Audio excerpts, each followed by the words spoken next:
My name is Donna Woodwell. I'm from Austin, Texas, and I'm an astrologer, a life coach, and I'm also the managing editor for an internet startup.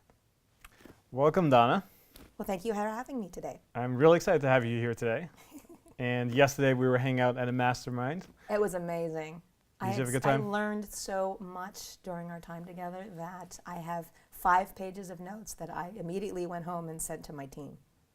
Well, I'm really excited to meet them pretty soon, and it sounds like they're excited to meet me too. They are. They're very excited to meet you. They were already talking about how fast can we fly to Austin.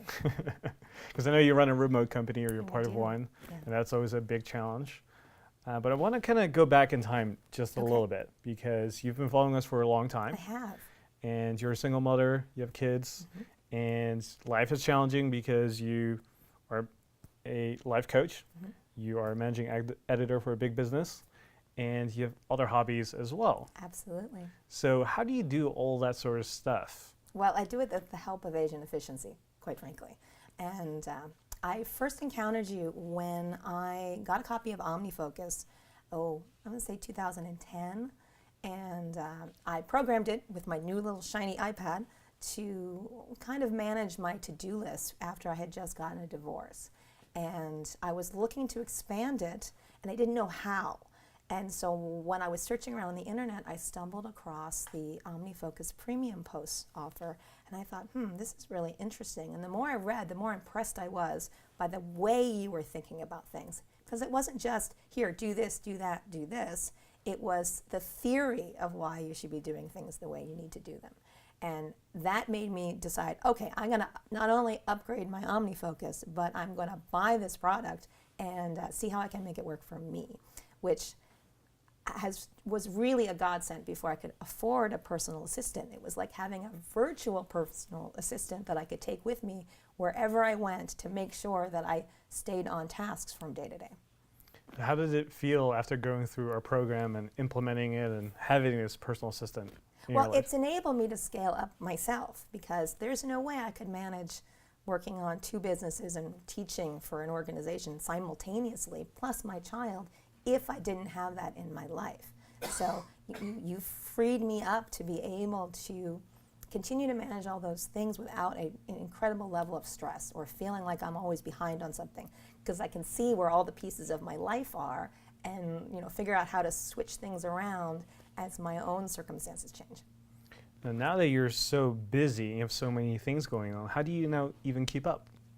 Well, it's the ritualizing, and I love that word that you use for the morning rituals and the afternoon rituals and so on, because once you have a system that works and you can turn it into a routine that you can come back to every day, I think of my life as like a series of containers, like little beads through the day, and I know that in these closed loop sections, I will be doing X, Y, and Z, and it will get done. And even if it has to slide up or down because the day-to-day things are changing, or my air conditioner broke, or anything else that's happened, the crazy things during this year, I can always just slide it over or slide it back. And it's that philosophy of knowing that you have routines that you can count on that's made it so that everything gets done. And if something gets delayed, I don't have to panic, because I know I've got a process in place that will work to overcome all the little crazy things that happen in the world. One of the things I get a lot, and one of the reasons I love having you here, is we have a lot of women joining our programs lately. And if I look back at 2-3 years ago, I would say most of our readers and clients were male. I want to say 90%. And now that has changed quite a bit. But then people will still come to us and say, Tan, I love your materials, but I'm a single mom. I don't think this will work for me. What would you tell these people? I do not know how I could be a single mom without this material. So we can just start there, because it is, once you really understand how things work, it can be a very flexible way of approaching your own life. It gives you a lot more consciousness about the decisions that you make. One of the things about being a single mom is that I am not entirely in control of my schedule. Like yesterday, when I was in the mastermind, I was getting texts from the school saying that they had shut down the school because it had a strange smell and they had evacuated it. And here I am downtown in a meeting that I had been waiting for, going, what do I do about this? but I already knew that, it was my ex-husband's day, and I could continue to keep track of what was happening because I had all these routines and rituals in place. That one was an easy one. But what happens when you get the call from the sick kid and you've got other things that have to happen? And so you have to stop whatever you're doing, go handle that, and then get back on board very quickly. Building rituals and routines in the right way means you add resilience to your schedule so that when things happen, you can get back on track and you don't lose like 2 or 3 days because you're scrambling to figure out what just happened. And so between the routines and the rituals and the resilience, there's a lot of R's there. I would say to every single mom, absolutely, there is a lot of value here in learning how to get some sanity back in your own schedule so you're not constantly reacting to things and you can choose the best way to respond. So would you recommend some of our programs to them? Oh, definitely. Morning rituals, absolutely. If you're not using some kind of ritualized thing to take care of yourself, because the challenge with being a single mom is people get into this habit of always trying to take care of everybody else and forgetting themselves in the equation. But as soon as you do that, you start running out of energy and running out of time and get more stressed. The more stress that you get, the less responsive you can be to your own children because you have to kind of shut them out in order to do what you need to do. So I'm not just a single mom, but I'm a single mom running my own business, actually 2 of them, plus teaching for somebody else. So it's all on me. It's not like I'm getting a paycheck from someone.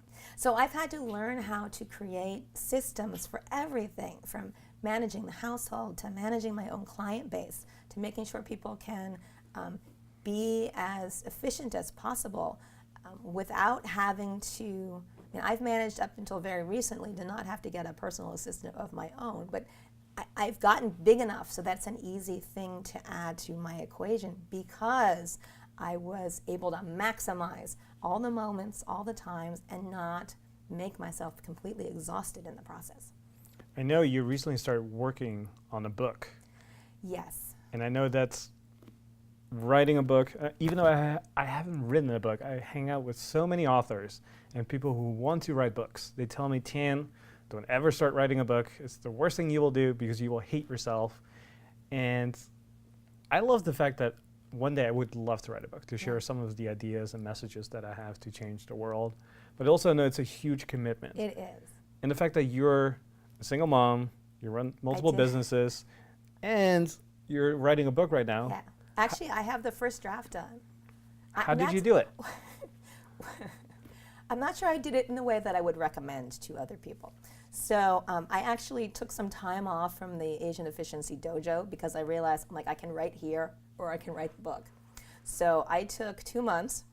I made sure that I had a ritual around writing every day, and I would do my morning ritual, and then I would start on the book writing.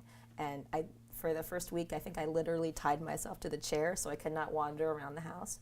And I made sure that I did 1,000 words a day at least, on average, which means in 2 months I cranked out 70,000 words. And it was just something that had to be done every single day. And in order to make sure I was doing it, I got one of those wall calendars and I put a gold star on every day that I got to my total. A couple days had to be marked off because I knew I wasn't going to be able to work those days. But it really was about just the consistent showing up. I do write really fast, and I'm a former journalist that made it a little bit easier. And yeah, it's actually finished. And the next thing, which is the thing you don't realize when you write a book, it's not just about writing the draft, it's you're going to have to write about 10 of them. And so I figure I'm on draft 4 out of all of the ones that have to be done. So my next challenge is figuring out how to get a couple of course launches out and then get back to getting those drafts to the publisher, because I already have a publisher lined up. So yeah, by the end of 2018, that book will be out in the world. So I just have to be able to fit it in with all the other things that happen. But hey, I've got Asian Efficiency to help me out and people in the dojo who can keep me accountable. Speaking of the dojo, what is it that you like about the dojo? What do you get out of it? Because some people like the community, some people like the training videos, some people like the support, some people like the direct access to us. What do you get out of it? Well, I joined it for the community because I am a professional astrologer, and I'm surrounded by people who are perhaps a little more on the intuitive, feeling their way through moments than the, okay, let's make a plan, let's execute the plan, and when the plan flies off the rails, let's come up with a new plan. And I find that an easier way for me to manage all the things that I need to do. So having that community with people who actually speak that language the way I do has been a powerful thing. And it makes me feel like I'm less alone in the whole process. And I know there's a lot of resources in there I haven't even gotten a chance to look at yet. So when I have some time, After you finish your book, after I finish the all the book courses. and the courses and everything else, I fully intend to take advantage of all of the resources that are in there. But right now, it's just nice to know that, as someone said in the mastermind yesterday, wow, everyone is dealing with things. And what I'm dealing with is not necessarily so overwhelming when I recognize that other people have, lives and issues and are finding ways to work through it, and so I can too. So one last question. Who would you recommend the dojo to? I said, we were talking about this earlier. I would absolutely recommend Asian Efficiency and the dojo to any kinds of thinking people, because what productivity gives me is the ability to wake up in my own life. And I think this is the unsung hero of what Asian Efficiency is doing and this whole concept of being more productive. It's not just about getting more done in your life. It's about living every moment with intention, so that you get up in the morning and you say, okay, I have these 3 things to do, and then actually doing them. When I was in magical training with my teacher for getting my astrology studies together, one of the things she had me actually do as a spiritual discipline was write the things down that I'm going to do and actually do them. And because that teaches your subconscious that you can manifest the things you want to manifest.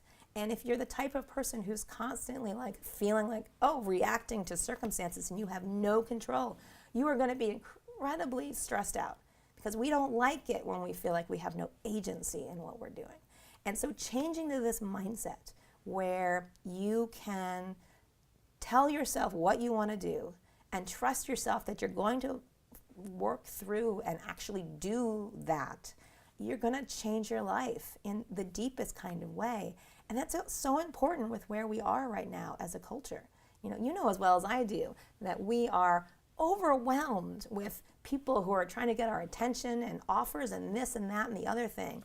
And I couldn't imagine living back in a world where I had 10,000 unread email messages in my box.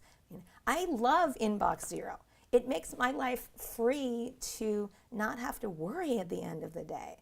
And so the dojo is part of this process. For me, it creates community, but all of the products that you offer can help people move in that direction of not just having the freedom to have more time, but the freedom to be in charge of your own life. And I like the word you used yesterday at dinner and at the mastermind, where you said it's a spiritual journey. It is. It is mindfulness in action. When we talk about mindfulness, it's all about, waking up in every moment. But what you're doing adds a whole nother dimension to that. It's not just about sitting there and meditating in your chair once a day and then going on with the rest of your life. It's about being conscious when you make decisions about how you're going to use your time, and it makes your whole life into a spiritual practice. It's not something you just do on a weekend or on a part of the day that's on your schedule. Everything counts, and we're all building these muscles within ourselves. Back to the why this is so important right now in time is that we all need to wake up. We need to wake up to be able to make the decisions that this world needs us to make. And if we're constantly beholden to the noise in our lives, we can't do that.